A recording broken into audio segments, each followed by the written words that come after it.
Saudara duduk, Shalom, Tuhan Yesus luar biasa.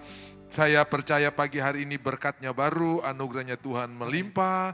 Dan kita bukan cuma pemenang, tapi lebih daripada pemenang. Waktu kita lemah dia kuatkan, waktu kita susah dia hiburkan, waktu kita sakit dia sembuhkan. Dialah Tuhan yang luar biasa. You are my strength when I am weak. You are my treasure that I seek. You are my all in all. Thanking you as the precious jewel. Lord, to give up I be a fool. You are my all in all. Terima kasih karena ini tema khotbahnya saudara-saudara ya. Tema khotbahnya hari ini kita bersuka cita dan kita ucapkan bersama-sama 2026 ya, yang lebih gampang saja 2026 saudara-saudara ya.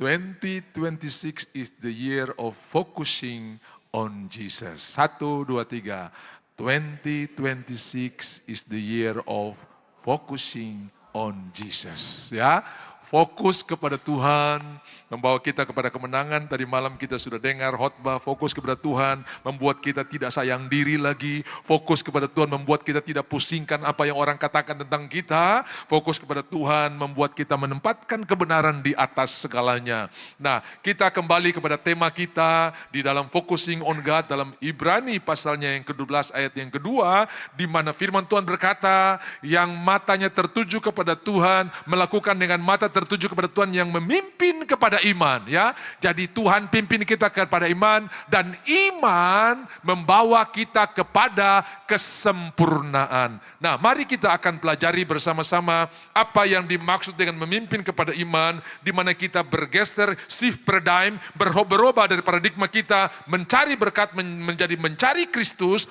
Dan saya mau katakan buat saudara pagi hari ini, Yesus adalah tujuan, bukan Yesus adalah alat. Ya, saudara-saudara, kemenangan, keberhasilan itu cuma sarana, bukan tujuan. Yesus adalah tujuan.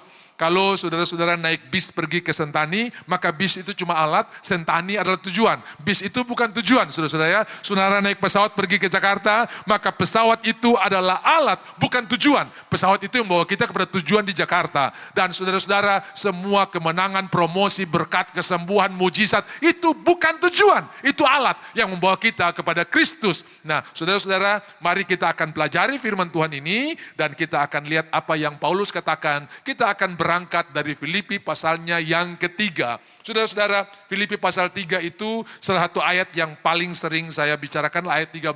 Aku melupakan yang di belakang dan mengarahkan pada pandangan ke depan. Saya ulangi lagi ini, rewind sedikit, di belakang dan di depan. Semua bilang di belakang dan di depan.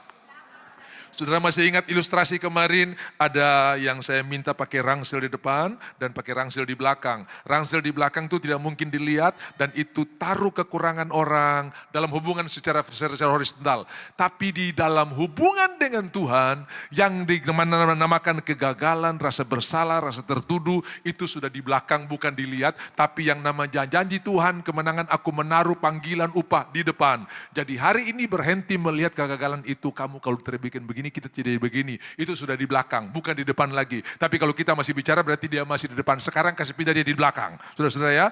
Jadi yang di belakang itu kita tahu harus isi apa, yang di depan kita tahu harus isi apa. Hubungan suami dengan istri, waktu pacaran, semua baik pasangan kita taruh di depan. Tapi begitu menikah, yang jahat kita taruh di depan, yang baik pindah di belakang. Ini tidak perlu dirubah, tetap taruh di depan. Kenapa? Karena ada Kristus yang menjadi fokus, yang membuat kita bisa berkemenangan dalam segala hal. Nah, kita akan pergi kepada Filipi pasalnya yang ketiga, kita akan berangkat mulai dari ayatnya yang ke-7. Saudara-saudara, Paulus berkata begini, aku menganggap semuanya itu sampah, tetapi apa yang dahulu merupakan keuntungan bagiku, sekarang kuanggap rugi karena Kristus. Nah, saudara kalau mau tahu apa yang dia bilang untung, saudara bisa lihat ayat-ayat sebelumnya, di mana dia seorang yang taat firman Tuhan, dia seorang yang menganiaya orang Kristen, dia seorang tidak bercela dalam melakukan hukum-hukum agama.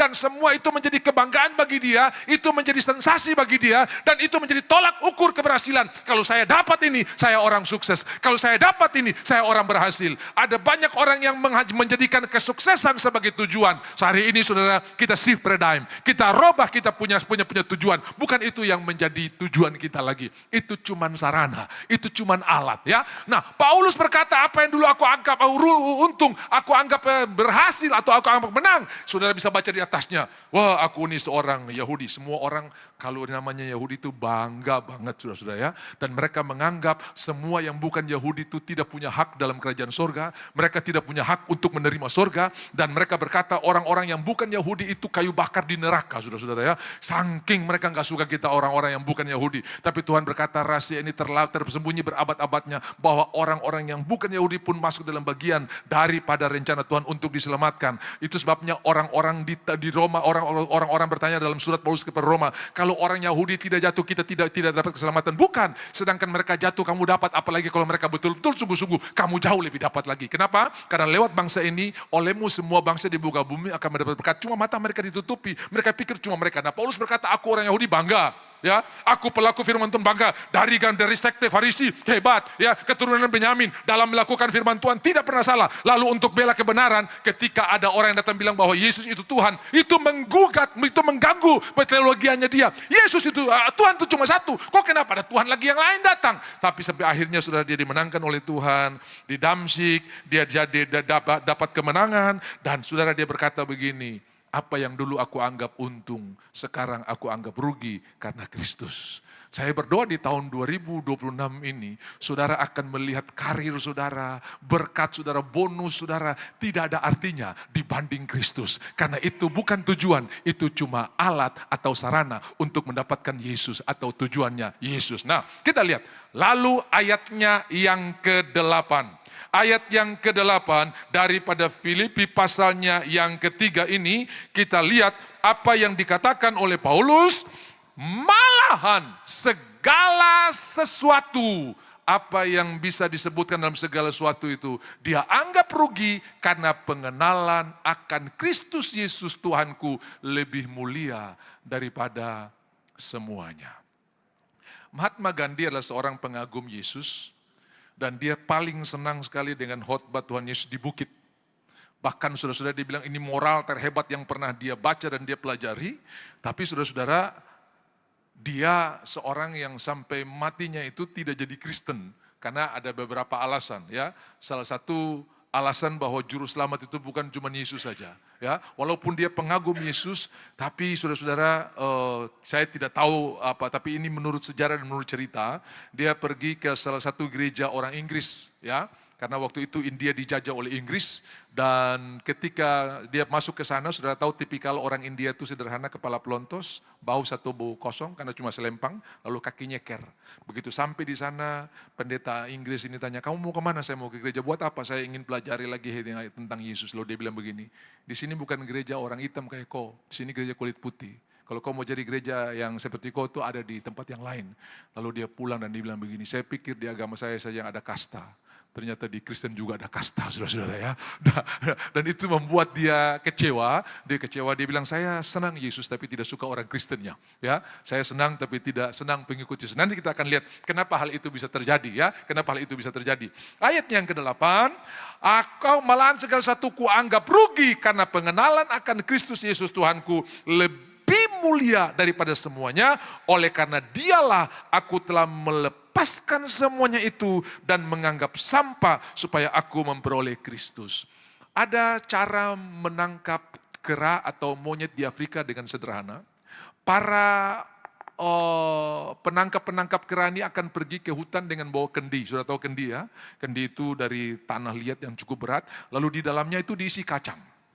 Nah begitu kera-kera ini keluar dari persembunyian untuk mengambil kacang, waktu tangannya masuk, waktu masuk kan tidak digenggamkan, masuk begini, itu bisa masuk. Tapi begitu dia raih kacang itu, dia tidak bisa menarik tangannya keluar, karena tangannya itu sudah digenggam, dan mulut kendi itu tidak akan mengizinkan tangan yang sudah digenggam itu untuk lolos. Nah dia tidak mau lepas kacang, tapi dia mau lolos. Dia tidak mau lepas kacang yang diambil, tapi dia mau selamat. Akhirnya dengan mudah mudah kera ini ditangkap karena yang dia pegang tidak dilepaskan. Saudara tidak mungkin dapatkan Kristus secara utuh kalau saudara tidak melepaskan apa yang selama ini saudara pegang. Amin. Nah, saudara, saya belajar, saudara ya, orang yang punya rohani setingkat Timotius saja. Aku teringat akan iman yang turun dari nenekmu Lois dan mamamu Yunike. Nggak diragukan Timotius ini dibesarkan oleh iman seorang oma atau nenek yang luar biasa namanya Lois. Tambah juga mamanya Yunike yang mendidik dia dalam kebenaran. Terus ditambah dengan penumpangan tangan. Tapi Paulus masih berkata kepada Timotius, jauhilah dongeng dan tahyul nenek tua. Latihlah dirimu beribadah. Saudara pernah dengar ada orang cadel yang tidak bisa bilang huruf R. 17 tahun. Mas, nasi goyang satu. Wih, kusu besar bikin malu saja. Dia pulang latihan, saudara. Nasi goyang. 1 minggu berhasil. Mas, nasi goreng satu, mantap. Minum SJ Yukto. Nah, dia lupa latihan SJ Yuk, saudara-saudara ya. Latihan lagi nasi goreng. Minggu kedua berhasil. Mas, nasi goreng, minum es jeruk, mantap telur ceplok atau dadar tuh, susah. Dia gagal di dadar lagi, saudara. Pulang latihan. Saya kenapa cerita ini? Karena ibadah itu sebuah latihan. Mengampuni itu latihan. Ya toh, kadang-kadang tidak usah lihat oknumnya, lihat propertinya saja. Jantung terpukul sampai mau copot, itu manusia paling kurang ajar. Padahal terlihat di orang, cuma lihat dia punya properti, lihat dia pusing rumah, dia punya pagar, dia punya jemuran, apalagi saudara-saudara ya. Itu manusia. Sama orang kalau lagi kasmaran tidak usah lihat orangnya, lihat jemuran saja hati berbunga-bunga, betul tidak? Jangan pura-pura kok pengalaman dulu baru. Loh iya kan, lihat jemuran saja saudara. Itu daster yang dia pakai, padahal bolong-bolong daster, saudara ya. Cuma karena kasih, semua bolong-bolong tertutupi, kasih menutup banyak sekali pelanggaran, saudara-saudara ya. Jadi saudara-saudara dikasih oleh Tuhan, Timotius ini dinasehati untuk latih beribadah, jauhi dongeng dan dongeng nenek tua dan tahyul. Jauhi, semua bilang jauhi. Jauhi imbi karena macet, jauhi bundaran HI karena macet. Saudara gak bisa berdoa, Tuhan angkat bundaran HI karena saya mau lewat di situ. Gak bisa. Saudara mesti hindari karena barang ini di mana-mana ada, di Eropa ada, di Amerika ada, semua ada. Cuman dia punya konteksnya beda, saudara-saudara ya. Saudara jangan pikir di Eropa tidak ada tahyul-tahyul, ada. Mereka paling takut ketemu kucing hitam, angka 13 aman, tidak ada masalah. Di daerah-daerah lain angka 13 masalah. Makanya dulu kita punya pesawat itu 12A, 12B langsung. Ya toh? Yang Garuda bikin aman langsung nomor 21, habis bisnis 21 supaya tidak kena angka 6K, berapakah. Karena yang 13 dihindari tapi yang diomongin 12, celaka 12. Padahal 13 yang dihindari. Ini aneh, saudara, aneh banget. Sudah bisa lihat di lift-lift orang yang masih percaya angka 4 tidak bagus karena si itu mati, ya. Mungkin di Aston juga ada, nggak ada 4 itu, saudara ya. Tapi kalau naik anak tangga, tetap dia injak 4, saudara. Harusnya kalau dia tidak percaya 4, dia mesti lewat, toh. 1, 2, 3, oh ini 4, ini mesti lewat. Itu rockspan langsung robek, saudara ya. Kenapa? Karena dia tidak, harus konsisten dong. Betul tidak? Nah, saudara mau tahu di Alkitab, bahkan angka 13 itu angka berkat. Kejadian 26 ayat 13, orang itu menjadi kaya. Kian lama kian kaya dan menjadi sangat kaya. Jadi kok kalau rumah belum ada nomor, cepat-cepat minta nomor 13. Karena itu angka berkat, saudara-saudara ya. Itu angka berkat. Setuju, katakan amin. Di dalam Tuhan tidak ada angka sial, angka ini tidak ada. Bahkan Mazmur 118 ayat 24, inilah hari yang Tuhan jadikan. Marilah kita bersuka-suka di dalamnya. Nanti saya akan tunjukkan orang Kristen percaya Tuhan. Tiap hari Minggu ibadah. Tapi begitu mau masuk rumah, saya lihat hari baik dulu, Pak. Mau menikah, saya lihat tanggal baik dulu, Pak. Padahal dia orang Kristen yang cinta Tuhan. Kenapa? Karena tidak diajari latihan beribadah. Yang dibicarakan cuma tahyul. Orang Kristen, mamanya dan anaknya lagi ibadah. Anaknya lagi hamil. Lalu pulang ibadah, nak jangan lupa peneti di rambut, jangan lupa. Mama terhadap peneti sudah obeng, katangka, apa isi di rambut sana, saudara-saudara ya. Saudara ya, sampai saya pikir ini apa rambut atau toko bangunan ini, saudara-saudara. Semua barang metal harus ada di sana. Padahal dia percaya firman Tuhan. Nah, harus dilatih. Amin. Pokoknya anak pertama harus ucok, begitu lahir butet tertolak, saudara-saudara ya. Waduh, jadi sakit-sakitan. Nah, kabar baiknya tidak ada yang tidak bisa disembuhkan. Ya toh, tidak ada yang tidak bisa disembuhkan. Ya, ada di Jogja seorang dokter yang melahirkan anak pertama. Nah, karena dia dokter, dia USG cepat-cepat, masih umur kandungan mau masuk 5 bulan dia sudah tahu. Begitu dia USG perempuan, dia cuma ngomong begini, ya wedok gitu kan, cuma gitu, ya perempuan gitu kan. Sudah tahu begitu anak ini lahir tidak bisa tinggal sama-sama mamanya, sakit-sakitan lalu tinggal sama eyangnya. Memang tinggal sama eyang sehat. Nah, kita kan kadang-kadang itu ganti marga, tinggal dengan opung. Betul, tinggal dengan opung sehat, karena masalahnya bukan di opung, masalahnya di orang tua yang telah terima dia. Lalu saudara-saudara, atau waktu dia ikut khotbah seperti begini. Dan dia tanya, Pak Pendeta saya buat apa? Minta hikmat dari Tuhan, Tuhan kasih. Akhirnya dia tulis surat. Nak, mama ketika tahu kamu perempuan, mama minta maaf. Mama kecewa dan hari ini mama minta maaf karena mama sudah dengar engkau yang bentuk buah pinggangku, menenun ke aku dalam kandungan dan tulang-tulangku dan kamu itulah hasil karya Tuhan. Mama ampuni mama sayang kau. Sudah tahu sebulan kemudian mama dengan anak ini sudah gandeng tangan jalan di mall, tidak ada yang sakit lagi, semua sudah dipulihkan. Tidak ada yang susah, tidak ada yang sulit untuk dipulihkan bagi Tuhan. Bisa bilang amin? Saya pernah ketemu seorang bapak yang tidak pingin anaknya yang lahir ini perempuan. Saudara, dia sudah bilang, Tuhan pokoknya laki-laki. Namanya sudah disiapkan Stefanus. Mainan laki-laki diberikan, baju laki-laki diberikan, yang lahir Stefani, saudara-saudara ya. Aduh, jadi konflik di dalam rumah. Selalu bertengkar sampai anak bilang, ini saya tertahu papa nih benci apa sama saya terasa salah, saya dapat sasaran. Handuk orang lain kasih jatuh, saya yang dapat panggil. Jadi orang Cina bilang ciong, saudara ya. Berkelahi terus. Lalu dia dengar saya khotbah di salah satu wake yang ada tanah hitam, dia bilang, Pak Pendeta boleh berdoa buat saya kah? Boleh. Kenapa? Apa yang Bapak khotbahkan itu saya alami. Oke, anaknya sudah tamat SMA mau pergi kuliah. Sudah, sorry ini hari saya speed kayak tidak ada titik koma terus sudah kayak senjata diberondong gitu ya. Nah, lalu sudah oke siap. Saya pergi ke kantornya dia, jemput dia, kemudian ditelepon, jangan keluar hari ini, pendeta mau datang berdoa buat kita. Nah, begitu saya sampai di sana baru ngomong sebentar. Nah, ada apa Pak? Kamu tahu kalau papamu kecewa kamu perempuan? Iya. Hari ini papamu mau terima kok apa adanya. Belum saya berdoa dong dosu lompat baku peluk ini hancur-hancur sudah. Lalu mujizat terjadi di wajah mereka muncul angka 1111. Air mata dan air ingus 1111 saudara-saudara. Maksudnya supaya saudara jangan nangis karena cerita ini bisa bikin orang nangis juga saudara ya. Tidak ada yang tidak bisa disembuhkan. Hari itu saudara mereka sembuh, anak ini sembuh. Dan hari ini dia sudah punya sertifikat untuk jadi pengacara karena dia sekolah notaris saudara-saudara ya. Dan dia sudah bisa punya praktek. Saya ketemu dengan bapak ini, Pak puji Tuhan. Aduh saya begitu habis berdoa tahun 2 lengket, kayak kertas ini. Dia kalau telepon dulu tak pernah cari saya, sekarang telepon dia cari saya lebih dulu. Papa mana? Padahal ini sumber masalah dulu saudara-saudara ya. Karena tidak menginginkan kehadiran dia. Jadi kabar baiknya tidak ada yang tidak bisa disembuhkan. Nah saya pernah waktu mulai pelayanan ketemu juga yang kayak begini. Sudah tahu apa yang terjadi? Kami pergi ke salah satu keluarga yang anaknya ini kalau nangis masih bayi, itu sampai biru. Pernah ada lihat ada anak kalau nangis, lama baru orang, begitu kayak mau putus napas saudara ya. Jadi orang tua ini setengah mati sekali. Wah saudara saya bilang sekali, oke, tolong datang berdoa, kami tidak bisa tiru nih anak ini. Oke, begitu kami datang, satu saja pertanyaan, apakah kamu pernah mau gugurkan anak ini?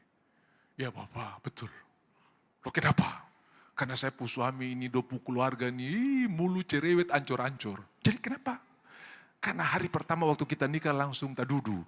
Dan saya tidak mau orang bikin image atau kesan bahwa saya sudah isi sebelum menikah.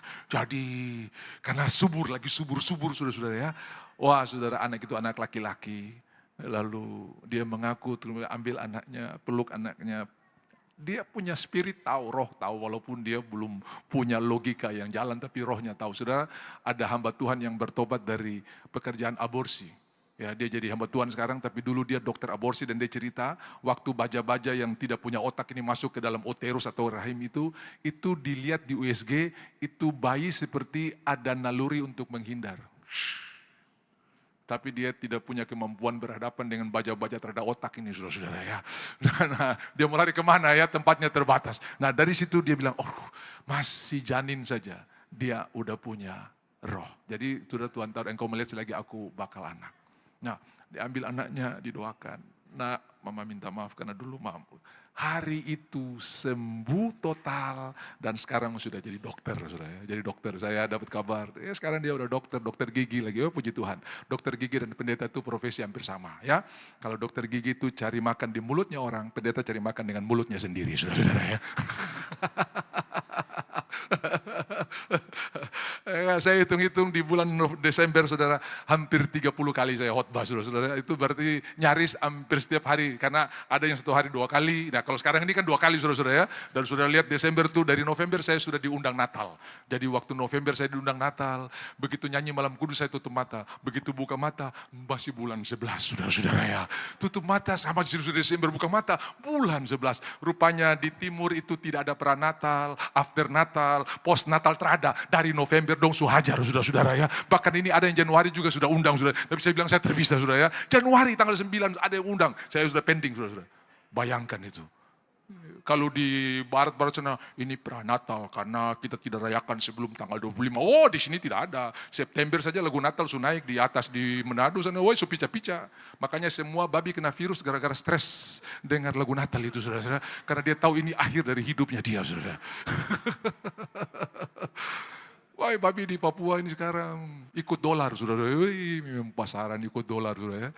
Siapa yang investasi emas selagi-lagi kuat, itu hari ini saya ganti, siapa yang mau investasi babi selagi-lagi kuat harganya. Bayangkan, saudara, luar biasa, 200.000 bahkan ada yang lebih daripada 200.000, ya. Puji Tuhan. Saya tanya sama ada orang Toraja, Pak, kalau kami di Toraja tidak beli kilo, beli ekor makanya. Memang kalau kilo kamu tercukup, saudara ya. Karena kalau ekor itu yang cukup, itu yang puas. Nah, saudara, kita lihat bahwa firman Tuhan ketika taruh di tempat yang tertinggi, maka itu akan menyembuhkan kita dari segalanya. Termasuk tahyul, dongeng, nenek tua, tidak berlaku. Tidak berlaku. Jadi kau yang sudah tabrak kucing kemarin yang tertuduh sampai hari ini jangan-jangan sial. Kaspata itu dalam nama Yesus, kau hidup bukan ditentukan oleh kucing. Hidup ditentukan oleh firman Tuhan. Haleluya. Di Manado kalau ada kucing di pinggir jalan, Pak Pendeta ada berkat di depan. Haleluya. Berkat, saudara-saudara ya. Berkat. Kalau di Jawa hindari, lebih baik tabrak orang daripada tabrak kucing. Nah mari, kenapa Alkitab kita sudah dimulai dengan budaya dan tradisi dalam peristiwa kelahiran Tuhan? Untuk menunjukkan sehebat apapun budaya itu, dia harus takluk di bawah firman Tuhan. Nah, kalau itu bagus, bisa diadopsi. Contoh, Matius 1 ayat 18-19. Ya, silsilah inilah kelahiran Yesus pada waktu ibunya bertunangan dengan Yusuf. Ya, ayat 18. Lalu ayat 19, ketika Yusuf suaminya, baru 1 ayat dari tunangan jadi suami. Kapan mereka menikah? Itu budaya. Jadi, bertunangan di orang Yahudi itu ada 2 fase. Fase pertama itu umur 8, umur 10 bisa dijodohkan. Tapi itu bisa. Tapi fase kedua, ketika udah didoakan, udah dikasih tanda-tanda jadi, entah cincin atau apa, itu sama seperti menikah. Itu budaya. Mau setuju, tidak setuju, itu budaya. Ya kan? Saudara pergi ke Manado, kalau tanya kepada seorang yang datang sendiri, kau datang dengan siapa? Dia bilang, kita datang sini. Loh, kita kan mesti banyak orang. Kenapa? Karena itu budaya. Manado, kita adalah saya. Satu pulau yang sama, satu di utara. Pergi ke selatan, Sulawesi Selatan, ujung pandang. Kita ternyata kamu. Kita mau cari apa? Saya yang mau cari, kok kenapa dia yang ngomong? Iya, ternyata kita di Manado adalah saya, kita di Makassar adalah kamu. Mau setuju, tidak setuju, itu budaya. Mau terima tidak terima, masuk akal tidak masuk akal, itu budaya. Di kampung kami kalau mau kasih mati lampu, bunuh lampu. Ih, lampu kok dibunuh, saudara-saudara ya. Dan itu budaya. Kau setuju tidak setuju? Kalau di sini bilang padam toh, gitu. Kalau kita bunuh lampu. Orang Jawa bilang matikan lampu, kita bilang bunuh lampu. Ambil parang kasih ancur-ancur lampu itu tidak, saudara. Cari saklarnya, itu namanya bunuh lampu, saudara-saudara ya. Budaya. Setuju tidak setuju itu. Nah, kenapa itu diangkat? Lalu kenapa pesta pertama, mujizat pertama dalam Injil Yohanes pasal 2, adat orang Yahudi muncul di sana. Di situ ada tempayan menurut adat orang Yahudi untuk pembasuhan. Dan Tuhan bilang, isi itu dengan air. Kalau kita menempatkan kebenaran lebih tinggi daripada adat, kita akan silakan. Tapi kalau adat lebih tinggi, pamali, trabole ini, trabole cuma bisa pakai untuk pembasuhan. Tidak ada mujizat yang terjadi. Itu sebabnya Paulus berkata, aku mengejar Kristus. Ayatnya yang ke-8. Malahan segala sesuatu kuanggap rugi karena pengenalan akan Kristus Yesus Tuhan kita lebih mulia daripada semuanya. Oleh karena dialah aku telah melepaskan semuanya itu dan menganggap sampah supaya aku memperoleh Kristus. Kristus jadi tujuan. Haleluya. Kenapa kau ibadah? Supaya diberkati. Berarti Kristus jadi alat untuk kau tujuan diberkati. Sekarang ganti. Kristus jadi tujuan dan berkat itu jadi alat untuk dapat Kristus. Coba kita lihat dulu Lukas 24 ayat 21. Ini dua orang yang turun dari Yerusalem ke Emmaus. Mereka berkata, padahal kami sudah siap-siap. Kami menyangka bahwa kami akan angkat dia menjadi raja membebaskan kita dari Roma. Padahal kami dahulu mengharapkan bahwa dialah yang datang untuk membebaskan bangsa Israel. Mereka menjadikan Yesus sebagai alat untuk mencapai tujuan mereka bebas dari penjajahan. Jadi bebas dari penjajahan itu tujuan. Yesus hanya alat. Padahal kita harus jadikan bebas dari penjajahan itu bukan tujuan, itu alat untuk kita bisa mendapatkan Yesus. Yesus harus jadi tujuan. Yang setuju katakan amin. Jadi cerita ini mereka kecewa, putus asa karena mereka ingin menjadikan Yesus sebagai alat atau sarana mencapai tujuan mereka. Paulus berkata, aku bukan berarti sudah mendapatkannya, tapi ini yang kuupayakan, aku melupakan yang di belakang. Dan mari kita lihat, Yesus harus jadi tujuan di 2026 ini. Amin. Yesus jadi tujuan. Yang kedua, cepat saja saudara-saudara ya. Yang kedua, supaya aku berada dan berada di dalam dia. Ayatnya yang ke-9. Berada di dalam dia, ucapkan sama-sama saya, berada di dalam dia.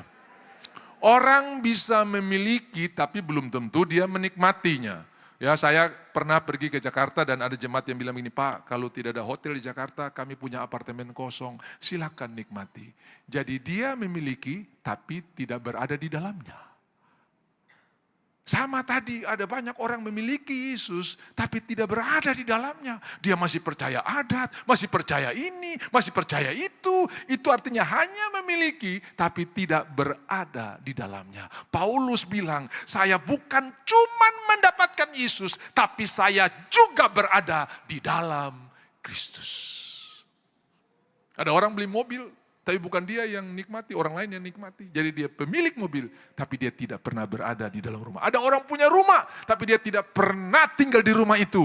Orang lain yang tinggal di dalamnya. Dia berada di luar rumah, bukan berada di dalam rumah. Nah, Paulus berkata, aku memperoleh Kristus, bukan cuma memperoleh, tapi berada di dalam dia.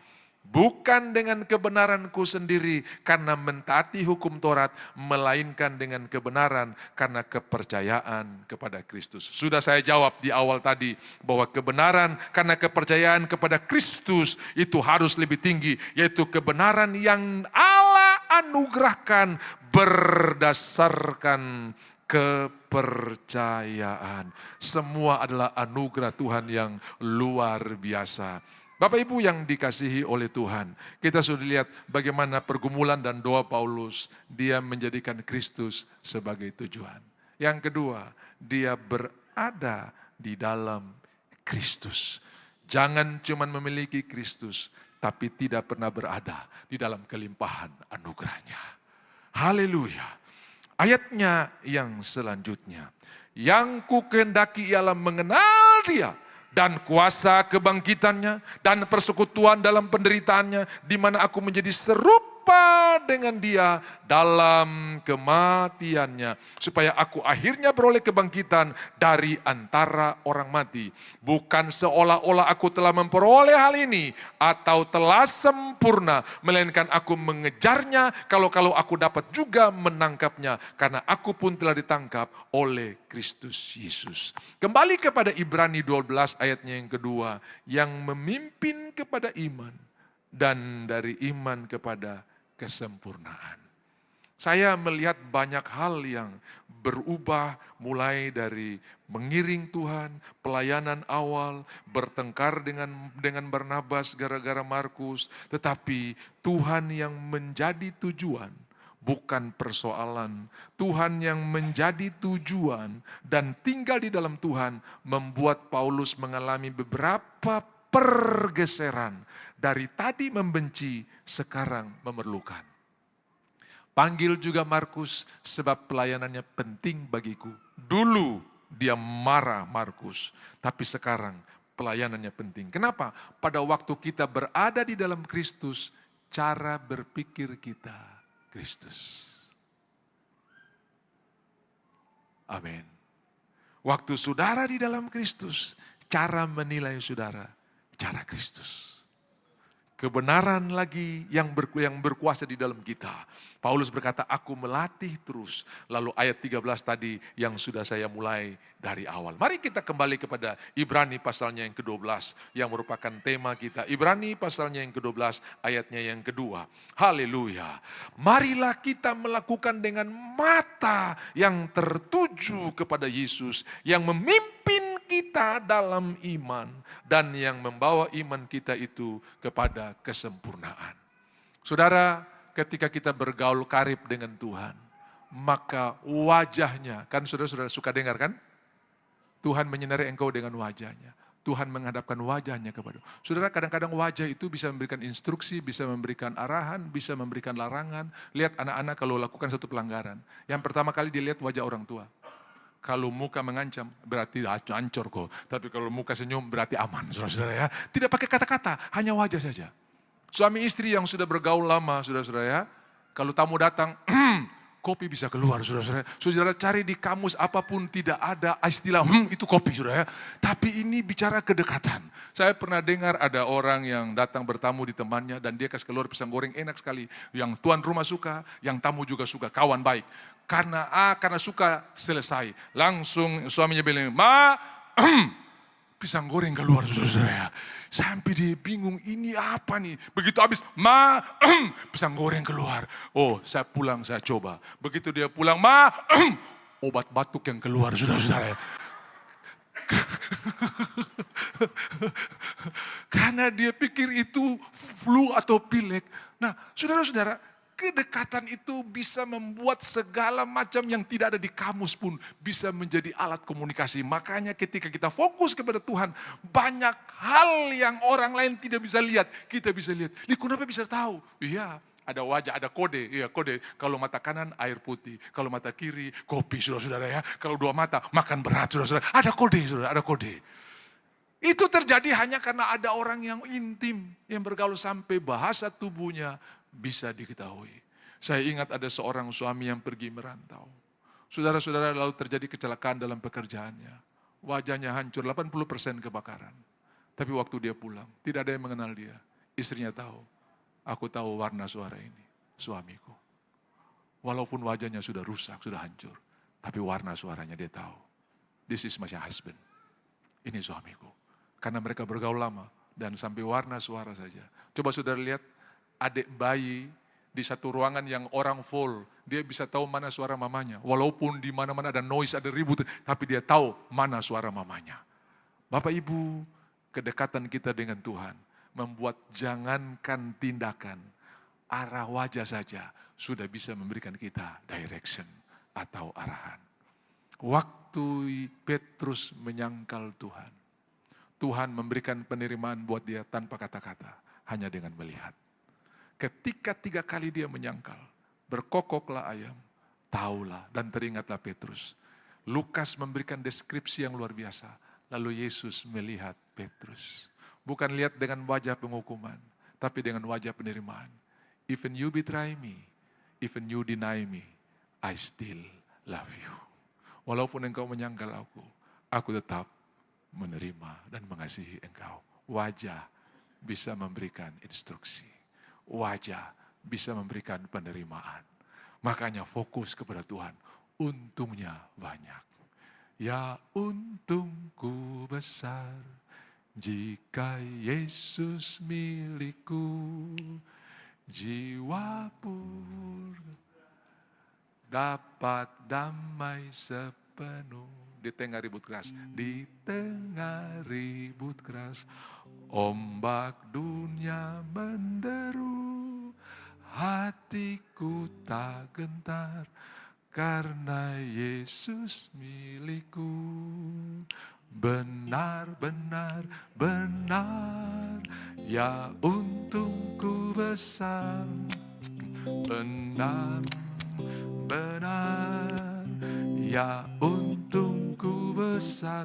Oh, oh, benar, benar, ya untungku besar. Jika ku dapat Yesus, sungguh untung besar. Bilang kiri kanan, kau orang beruntung sekali. Bukan karena dapat harta banyak, bukan karena dapat warisan, karena dapat Yesus. Ya.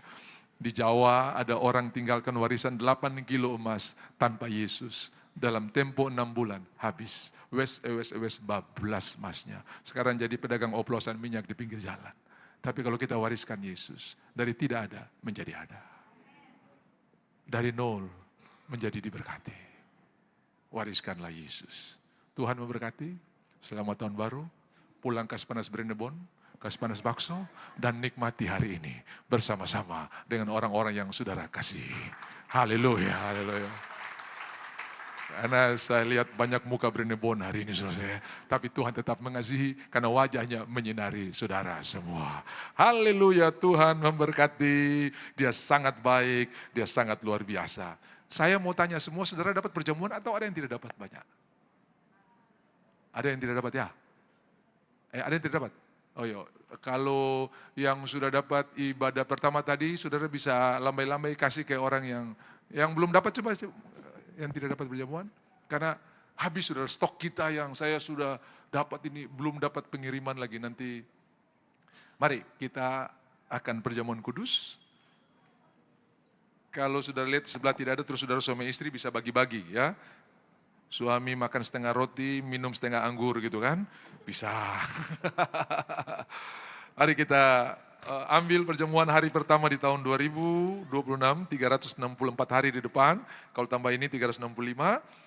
Saya pernah terbang dari Merauke jam 7 pagi, lapor jam 7, terbang jam 8, dan tujuannya ke Jakarta, transit di Jayapura, Makassar, dan ke Jakarta. Sampai di Jayapura, petugas Lion Air bilang, Pak, pesawat Bapak ini akan dipakai oleh penumpang lain yang terbang ke Timika, dan Bapak punya pesawat akan tunggu 2 jam lagi. Tunggu 2 jam tidak datang, tiba-tiba pengumuman, nanti 3 jam lagi. Tunggu 3 jam tidak datang, nanti 5 jam lagi. Terakhir mereka bilang, Pak, pesawat nanti terbang dari Makassar jam 3 sore. Wih, jam 4 di Jayapura, saudara ya. 4 tambah 3, kan 3 jam tuh. 4 tambah 3 jam 7 malam. Saudara, akhirnya hari itu kami terbang jam 9 malam. Pergi ke Jakarta. Kami diberikan waktu delay yang sama. Tapi ada yang isi dengan marah-marah, ada yang isi dengan sukacita, ada yang isi dengan sorak-sorai, ada yang isi dengan mengucap syukur. Kita diberikan hari yang sama, 365 hari. Isilah dengan sukacita, isilah dengan memandang Tuhan. Woi, ada yang marah banting meja, pukul sana biar sudah pas naik dong, dong marah. Bapak ini kenapa? Tadi kalau kasih tahu saya beli maskapai lain, ini lihat Sriwijaya tepat waktu. Pokoknya nggak bisa diprediksi kalau di Jayapura ini saudara-saudara ya. Tapi saudara-saudara, waktu delaynya sama, tapi saya pakai untuk menyembah Tuhan. Yang lain pakai marah-marah, kita pakai menyembah Tuhan. Kita dikasih 1 tahun sama, pakailah untuk tetap bersyukur kepada Tuhan. Ambil roti. Obat roti di tangan kami menjadi daging. Di hari pertama ini kami angkat juga buat orang-orang yang kami kasihi yang tidak bersama-sama dengan kami. Kami tidak perlu takut, mereka tetap akan berbuah. Mereka tetap akan mengalami berkat Tuhan yang luar biasa. Karena bagi Tuhan tidak ada yang mustahil. Ia mengambil roti, mengucap syukur, memecah dan berkata, ini tubuhku yang diserahkan bagi kamu. Hari ini kita punya keutuhan, roh, jiwa, tubuh satu tidak terpecah. Tidak ada psikosomatik, tidak ada yang mempersalahkan diri, tidak ada yang pukul jidat di tembok. Semua saudara bersuka cita karena apa yang kita punya pukul jidat di tembok sudah Tuhan ambil, sehingga kita terima hari ini ketenangan yang luar biasa, karena kita bukan cuma mendapatkan Yesus, tapi kita tinggal di dalam Yesus. Siapa yang makan roti ini, Yohanes pasal 6, ia di dalam aku dan aku di dalam dia. Percayakah saudara bahwa roti tangan kita persekutuan dengan tubuh Kristus? Mari makan dengan percaya dan terima berkatnya. dalam nama Yesus. Haleluya.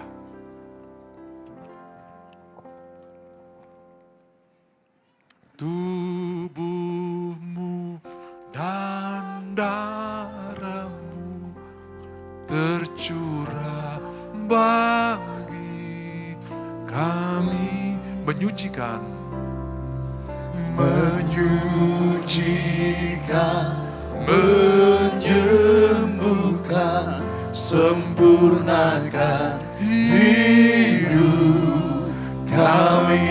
Sekali lagi, tubuhmu dan darahmu, tubuhmu dan darahmu tercurah bagi kami, menyucikan, menyembuhkan, sempurnakan hidup kami.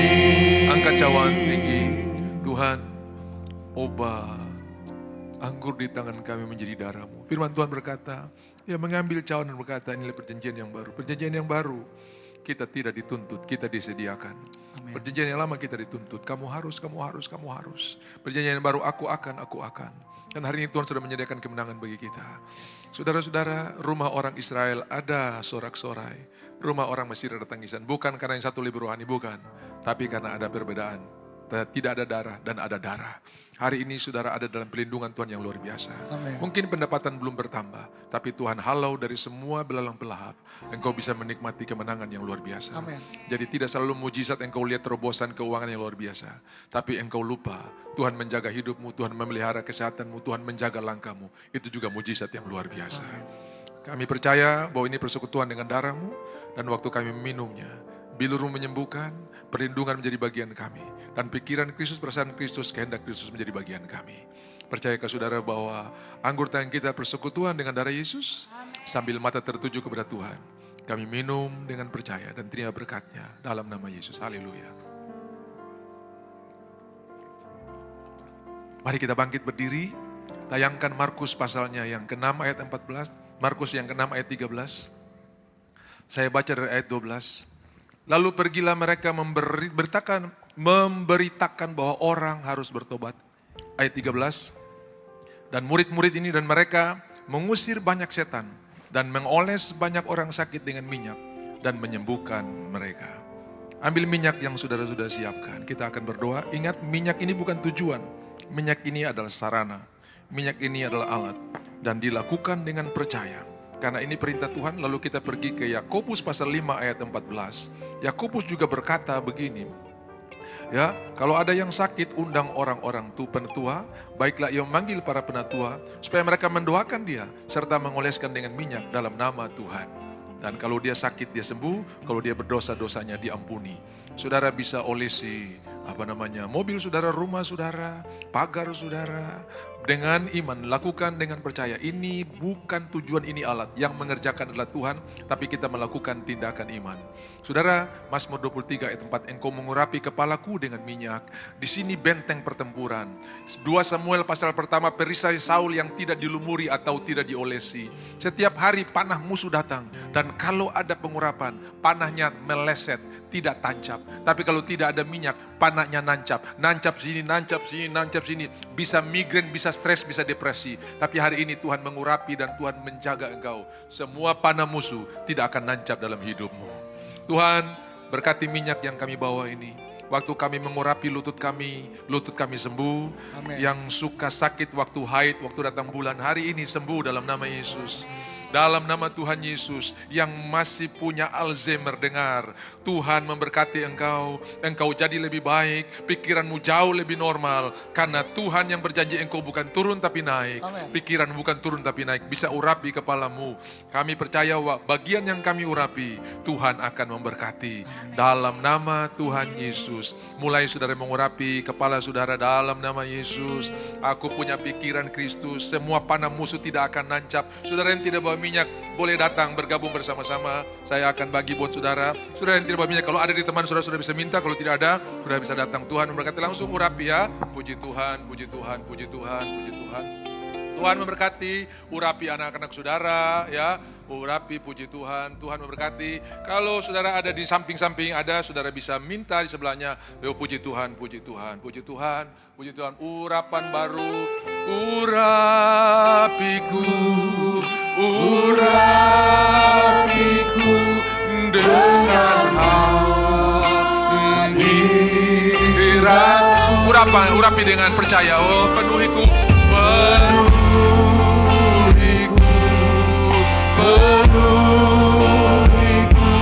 dengan minyak kudus-Mu. Urapiku, urapiku, urapiku dengan hadirat-Mu.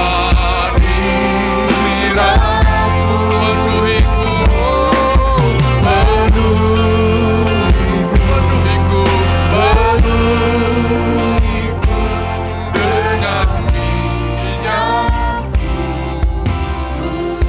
Engkau mengurapi kepalaku dengan minyak, pialaku penuh melimpah.